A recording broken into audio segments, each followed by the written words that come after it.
जय हिंद दोस्तों, स्वागत है आप सभी का ऑन एग्जाम जीके में। दोस्तों आज की इस वीडियो में सामान्य ज्ञान जीके का इम्पोर्टेंट प्रैक्टिस सेट 4 करने वाले हैं, जो कि UP triple S C PET exam के लिए महत्वपूर्ण है। तो आप लोग इसको लास्ट तक देखिएगा।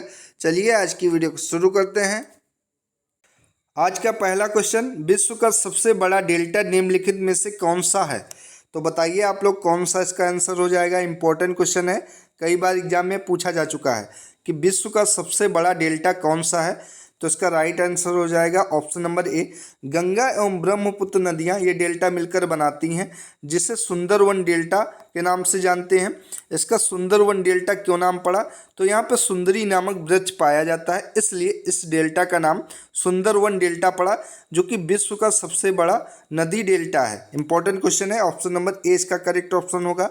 अगला क्वेश्चन, भारतीय संविधान का अनुच्छेद 21 किससे संबंधित है? तो अनुच्छेद 21 का वर्णन मौलिक अधिकारों के अंतर्गत किया गया है। अब बात करते हैं, तो भारतीय संविधान का अनुच्छेद 21 किससे संबंधित है? राष्ट्रीय आपातकाल से, मौलिक कर्तव्य से, संपत्ति का अधिकार से, या फिर जीवन के अधिकार से? तो इसका राइट ऑप्शन हो जाएगा ऑप्शन नंबर डी, जीवन के अधिकार से अनुच्छेद 21 संबंधित है। राष्ट्रीय आपातकाल की बात करें तो 352 अनुच्छेद के अंतर्गत है। एग्जाम में बहुत पूछा गया है कि अनुच्छेद 352, 356 और 360 किससे संबंधित है? तो अनुच्छेद 352 जो कि राष्ट्रीय आपातकाल से संबंधित है, और अनुच्छेद 356 जो कि राष्ट्रपति शासन से संबंधित है, और अनुच्छेद 360 जो कि वित्तीय आपातकाल से संबंधित है। इंपॉर्टेंट क्वेश्चन है, आप लोग अच्छे से इसको याद कर लीजिए, एग्जाम में पूछा जा सकता है। मौलिक कर्तव्य से बहुत इंपॉर्टेंट क्वेश्चन बनते हैं। पूछ लेता है कि मौलिक कर्तव्य का वर्णन संविधान के किस भाग एवं किस अनुच्छेद के अंतर्गत किया गया है? तो आपका जवाब हो जाएगा भाग 4 का के अंतर्गत मौलिक कर्तव्य का वर्णन किया गया है, एवं अनुच्छेद 51 का या 51 ए के अंतर्गत मौलिक कर्तव्यों का वर्णन किया गया है। इंपॉर्टेंट क्वेश्चन है। अगला क्वेश्चन, में भारत सरकार के एक कार्यकारी निर्णय द्वारा योजना आयोग की स्थापना की गई थी। तो इनमें से किस वर्ष योजना आयोग की स्थापना की गई थी भारत सरकार के द्वारा? तो 1950 ईस्वी में योजना आयोग की स्थापना की गई थी। ऑप्शन नंबर डी इसका करेक्ट ऑप्शन है। अगला क्वेश्चन, फिल्म निर्माता उत्पल बोर पुजारी की documentary songs of the Naga जनजातियों के लोकगीतों और संस्कृत पर आधारित है। तो फिल्म निर्माता उत्पल बोर पुजारी की डॉक्यूमेंट्री जो कि सॉन्ग्स ऑफ दी किस नागा जनजातियों के लोकगीतों और संस्कृत पर आधारित है? तो ये ब्लू हिल्स पर आधारित है। ब्लू हिल्स जो कि नागा जनजातियाँ इनके लोकगीतों और संस्कृत पर आधारित है, songs of the. Option number A correct option है। अगला क्वेश्चन, निम्नलिखित में से कौन सी एक उत्तर भारत में खरीफ की फसल है और दक्षिण भारत में रबी की फसल है? तो आप लोग बताइए इनमें से कौन सी फसलें हैं जो उत्तर भारत में खरीफ की फसल है एवं दक्षिण भारत में रबी की फसल है, जो कि गन्ना, रागी, तिल, सूरजमुखी। तो क्या हो जाएगा? तो तिल है जो उत्तर भारत में खरीफ की फसल है, और दक्षिण भारत में रबी की फसल है। ऑप्शन नंबर सी इसका करेक्ट आंसर हो जाएगा। अगला क्वेश्चन, राउफ और हीकत के नृत्य रूप हैं। राउफ और हीकत कहाँ का नृत्य है? तो ये जम्मू एंड कश्मीर का नृत्य बहुत बार एग्जाम में पूछा गया है और एग्जाम में पूछा भी जा सकता है। आप लोग अच्छे से याद कर लीजिए, जम्मू कश्मीर से क्वेश्चन बनते हैं। Option number A correct option हो जाएगा। अगला क्वेश्चन, अर्थशास्त्र के संदर्भ में ईपीएफ में पी का अर्थ क्या है? तो अर्थशास्त्र के संदर्भ में ईपीएफ में पी का अर्थ है प्रोविडेंट। ऑप्शन नंबर बी इसका करेक्ट आंसर है।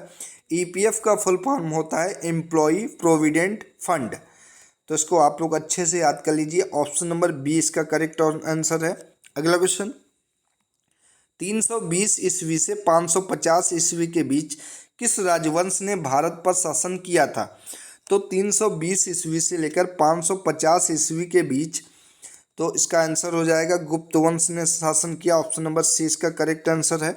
अगला क्वेश्चन, कौन सी मृदा उत्तरी मैदानों और नदी घाटियों में फैली हुई है और भारत के कुल क्षेत्रफल का लगभग 40% क्षेत्र घेरे हुए है? तो बताइए कौन सी मृदा है? तो ये जलोढ़ मिट्टी है, जलोढ़ मृदा है। इंपॉर्टेंट क्वेश्चन है, ऑप्शन नंबर सी इसका करेक्ट आंसर है। अगला क्वेश्चन, प्रकाश की तरंग दैर्घ्य को मापने की इकाई क्या है? तो प्रकाश की तरंग दैर्ध्य को मापने की इकाई जो कि एंगस्ट्रॉम है। Option number B correct answer है।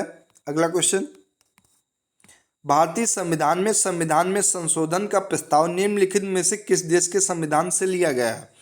तो संविधान में संशोधन की प्रक्रिया जो कि दक्षिण अफ्रीका, साउथ अफ्रीका के संविधान से ली गई है।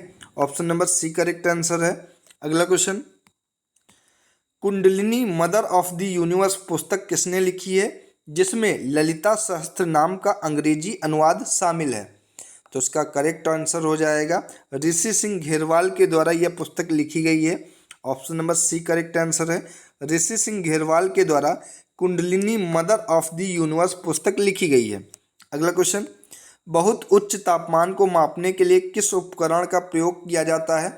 इंपॉर्टेंट क्वेश्चन है। तो बहुत ज़्यादा तापमान या बहुत उच्च तापमान को मापने के लिए पायरोमीटर का प्रयोग किया जाता है। Option number B correct answer है। अगला क्वेश्चन, ला लीगा ट्रॉफी किस खेल से संबंधित है? तो ला लीगा ट्रॉफी जो कि फुटबॉल खेल से संबंधित है। ऑप्शन नंबर ए इसका करेक्ट आंसर है। अगला क्वेश्चन, निम्नलिखित में से कौन सा वेद संगीत से संबंधित है? इंपॉर्टेंट क्वेश्चन है। तो बताइए इनमें से कौन सा वेद है जो संगीत से संबंधित है? तो साम वेद जो कि संगीत से संबंधित है। ऑप्शन नंबर डी इसका करेक्ट आंसर है। अगला क्वेश्चन, भारत के संविधान का कौन सा भाग संघ, केंद्र एवं राज्यों के बीच के संबंधों से संबंधित है? तो इनमें से बताइए भारत के संविधान का कौन सा भाग जो कि केंद्र एवं राज्यों के बीच संबंधों से संबंधित है? तो इसका करेक्ट आंसर हो जाएगा भाग 11। Option number C correct option है। अगला क्वेश्चन,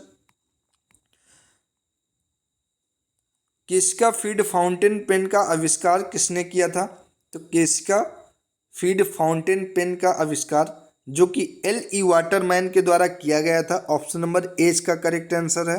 अगला क्वेश्चन, शिशु मृत्यु दर या IMR किस वर्ष विशेष में पैदा हुए 1000 जीवित बच्चों के अनुपात में उन शिशुओं की संख्या को इंगित करती है जिनकी मृत्यु की आयु से पहले हो जाती है? एक बार फिर क्वेश्चन पढ़ते हैं। शिशु मृत्यु दर या IMR किसी वर्ष विशेष में पैदा हुए 1000 जीवित बच्चों के अनुपात में उन शिशुओं की संख्या को इंगित करती है जिनकी मृत्यु की आयु से पहले हो जाती है।